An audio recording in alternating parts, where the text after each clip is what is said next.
네, 안녕하세요.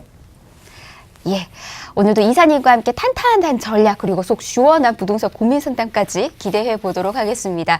일단은 이사님과 함께 스마트 돋보기 통해서 좀 더 알차고 그리고 탄탄한 전략 먼저 좀 세워 나갔으면 하는데요. 오늘 어떤 내용 또 준비해 주셨을까요? 네, 이제 우리가 구정 연휴 전에 제가 이제 서울시 전체적인 부분을 한번 짚고 넘어가자라고 해서 상승률이 높았던 지역들 이렇게 구별로 좀 정리하는 시간을 가졌습니다. 그래서 오늘 시간에는 그 두 번째 시간으로서 서울 지역별 특성 살펴보기 이제 두 번째 시간입니다. 그래서 보시면 서울 25개구 아파트 매매 가격 변동률 상위권에 있는 상위권 6개 지역을 조금 살펴보려고 하는데 오늘은 양천구와 용산구 이 두 지역을 한번 보려고 합니다. 그래서 전체적으로 상승률 자체가 조금 높았던 상위 지역 서울 평균이 작년 한 해 이제 13.44%인데 그거보다는 좀 상회에 있던 지역들을 조금 더 알아보도록 하겠습니다. 그래서 첫 번째는 양천구를 우리가 좀 볼 수가 있는데요. 2018년 아파트 상승률 3위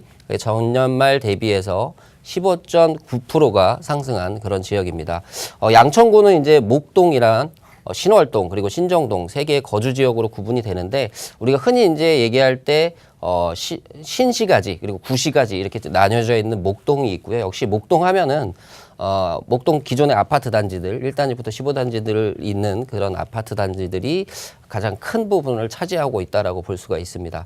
자, 그럼 2018년도에 과연 어떤 일이 있었길래 이렇게 많이 상승을 했는지 부분을 좀 알아보자라고 하면 역시 이제 인근에 있는 영등포 지역이 좀 들썩이다 보니까 영등포에 대한 개발 호재 기대감 이런 것들이 조금씩 전이 되면서 역시 양천구에도 그런 전이 재건축을 중심으로 해서 그런 전이 되는 현상이 좀 일어났다. 역시 강남권에서 시작한 재건축 바람이 최후에는 역시 목동 지역까지 건너오면서 목동에 대한 그 재건축에 대한 기대감 이런 것들이 상당히 높았기 때문에 그런 주된 상승 원동력을 하지 않았나라고 보여집니다. 그래서 2018년도에는 영등포구 내 그리고 또 인근 지역에 이제 강서구라든지 이런 지역에서 마곡지구라든지 여러 가지 개발 호재들이 겹치면서 영등포에 대한 기대감 그리고 양천구에 대한 기대감을 조금 높였던 한 해가 아닌가라고 보여집니다.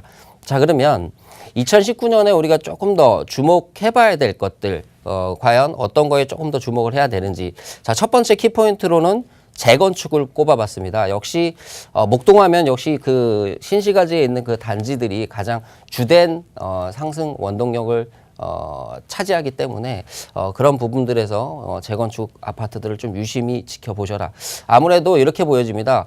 전체적으로 시장 상황이 조금 더 안 좋다. 그러니까 신규 아파트라든지 여러 가지 1등, 2등 하는 지역에서 가격들이 좀 떨어진다라고 하면 그러니까 신규 아파트 중심으로 조금 조정기가 온다라고 하면 아무래도 시기적으로 좀 많이 남은 이 재건축 아파트들은 가격적인 부분이 조금 약할 수밖에 없습니다. 그렇기 때문에 그런 약한 부분들이 조금 더 시장에 반영됐을 때 우리가 투자할 수 있는, 선투자할 수 있는 그런 기회도 생기지 않을까라고 보여집니다. 그리고 또 하나는 이제 역시 이제 이 목동 지역 하면 서울의 3대 학군 중에 하나이기 때문에 이런 3대 학군의 선호 지역, 이 선호 지역을 어떤 층들이 과연 더 들어올 것인지 저는 그래서 2019년도에는 아무래도 마곡지구 자체가 어느 정도 자리를 잡고 조금 더 확대되는 시장이라고 본다면 마곡지구에 입주하는 사람들이 결국은 두 부류로 나눠질 것이다. 제가 누누이 방송에서 많이 말씀을 드렸습니다. 그래서 2019년에는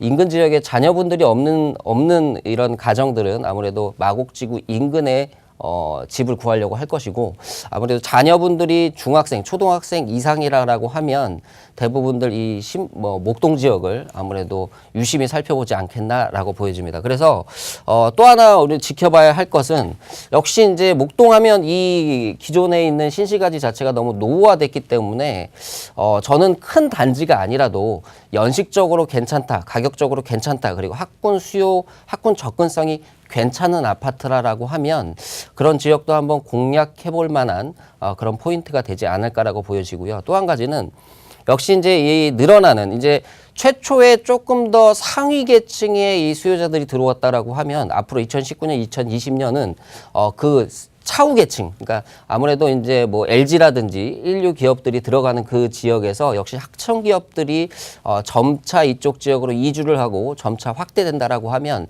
역시 그거에 걸맞는 그런 주택들도 역시 동반해서 상승하지 않겠나라고 보여집니다. 그래서 가장 그런 마곡지구의 혜택을 또 볼 수가 있는 그런 지역이라고 볼 수가 있고요. 또 하나는 이제 영등포 지역의 개발이 점점 많아지면서 그런 유유부지에 대한, 그러니까 이 양천구 자체는 조금 뭐 유유부지가 상당히 많이 있는 그런 지역들이기 때문에 그런 개발도 한번 눈여겨봐야 되지 않겠나라고 보여집니다. 그래서 그런 포인트들을 잘 짚으신다면 이 양천구 내에서도 어디에 투자해야 될지 그리고 어떤 투자를 해야 될지가 조금 선명해지지 않나 이렇게 보여집니다. 이제 다음 지역으로는 용산구 지역인데요. 뭐 2018년 아파트 상승률 4위, 전년 말 대비 15.3% 상승.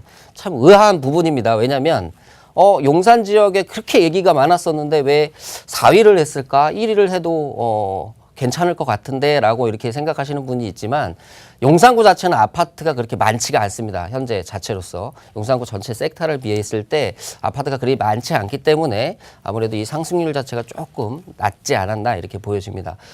이제 용산구는 청파동, 후암동, 이촌동, 한남동 이렇게 4개 거주 지역으로 구분이 되는데 이렇게 보시면 될 것 같습니다. 가운데에 있는 용산 공원을 중심으로 해서 우측으로는 이제 한남 뉴타운이 자리를 잡을 것이고요.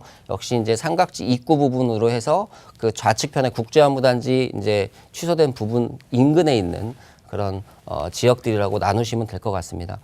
역시 이제 2018년도에 가장 주된 상승의 키는 뭐 역시 다 우리 시청자 여러분들이 잘 아시다시피 용산 개발에 대한 기대감 역시 이제 뭐 작년 중순경에 이제 박원순 시장이 뭐 개발을 하겠다 말겠다 이런 부분들이 조금 시발점이 돼서 여러 상승폭을 키우는, 그리고 뭐 국제업무단지도 다시 시작을 한다라는 그런 얘기들 때문에 아무래도 이런 가격 상승분이 일어나지 않았나. 그런데 이제 우리 국제업무단지를 안 한다, 용산 개발을 안 한다라고 하지만 실질적으로 안 할 수가 없는 부분이 과연 미군들이 나간 그 부지에 공원을 만들고 조금 더 기반 시설을 탄탄하게 한다라고 하면 과연 개발을 안 하는 것이 될 수가 있는가, 이런 의문점이 좀 생기는 그런 지역입니다. 그래서 2018년 가장 주된 상승의 폭은 역시 용산에 대한 개발, 그리고 이제 추가적으로 한남 뉴타운에 대한 재개발에 대한 기대감이 상당히 컸기 때문에 다른 여타 지역의 재개발들이 역시 프리미엄을 많이 올리면서 역시 높은 가격대, 프리미엄이 높은 가격대로 형성됐기 때문에